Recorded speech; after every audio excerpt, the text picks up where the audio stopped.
How to download Capcut on laptop without Bluestacks.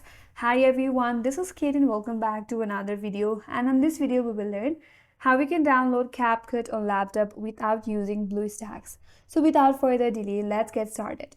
For that, first of all, you can open up a browser in your device. Here, you can download a Capcut from the official website. Then in the browser, type in capcut.com. Press enter in your keyboard. That's gonna take you to their official website. Here you can simply download the Capcut using this website. You can either click on this download button right here or click on this download button right here. Then the download will start. Once the download is complete, you can click on this Capcut and then set up in your laptop. The second option is to download using the Microsoft Store. Here in the search bar, search for Microsoft Store and then open it up in your laptop. Once you have opened up Microsoft Store, here in the search bar, type in Capcut.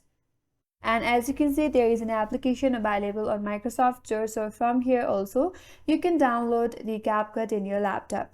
And that's all for today's video. Hope this video was helpful. And if you're new to our channel, consider subscribing. Thanks for watching and stay tuned for more videos.